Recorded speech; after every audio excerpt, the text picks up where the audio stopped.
Hello, Connecticut. I'm Renee Danino. Thank you so much for watching on Channel 3 and The Wax. Now, we do have a little bit of a serious topic I want to get into today, and something I'm sure a lot of you can relate to.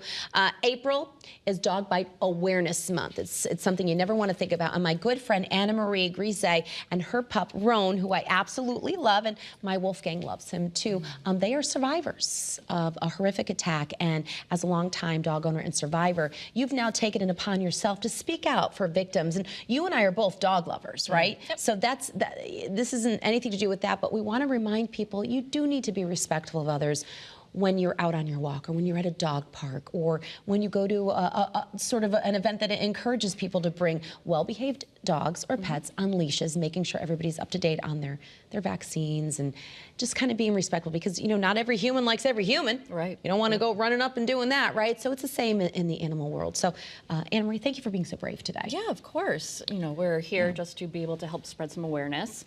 In September of 2022, we were actually in our own backyard and were attacked by a neighboring dog that was allowed to roam loose through the neighborhood, and unfortunately had got to the point where the dog had become extremely territorial and was going into other people's yards. And so when Roan and I were outside in the morning, the dog came into the yard and just immediately started attacking Roan.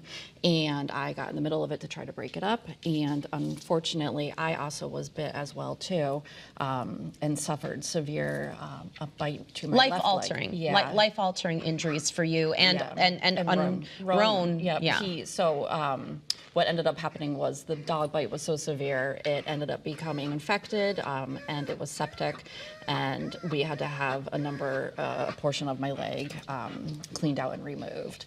And he was bit 4 different places. And so it was a long time of recovery and wound healing, but thankfully we are back and better than ever today.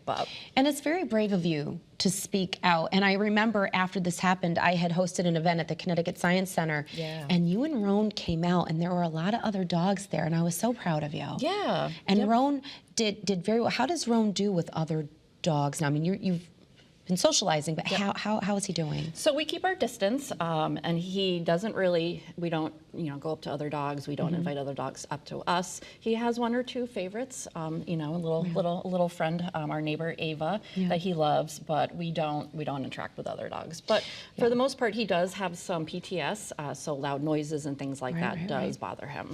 So let's get to some tips and some helpful information. What would you like to start with first? Yeah, I think first, as a responsible dog owner, and how to keep you and your dog safe.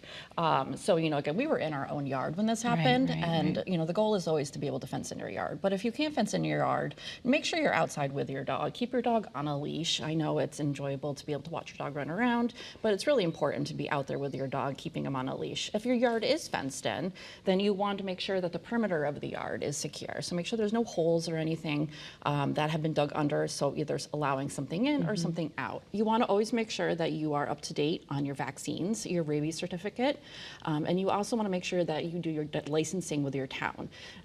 That is a critical piece of our story as well too, because we were able to have the dog officer pull up the tag information. We knew that the dog that had attacked us did have its rabies vaccine, and it was current. And thank goodness for that, because that could have turned out differently. Absolutely, yeah. So you want to make sure, as the responsible dog owner, you want to make sure you are doing your yearly dog license. Right.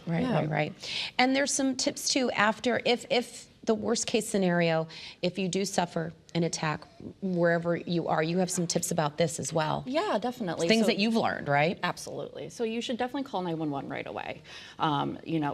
You want to make sure there's on record, you want to get medical care as soon as you can. You want to report to animal control, have that file and police report. Again, more documentation is better than none. And take pictures, get videos of your, the bites of your dog, of, yourself, of what happened. It's really important to have all that documentation. Well, you can watch this story again at WFSB.com. Look for Hello Connecticut. You can follow me online, because I'll put links up to this. This is great information. Can I give Roan a treat? Of course. Thank you for being brave and telling your story. How are you feeling today?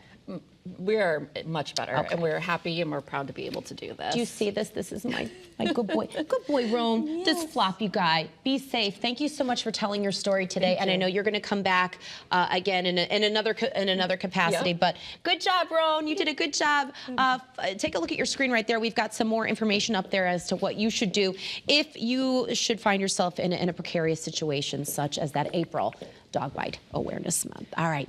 Our next guests are my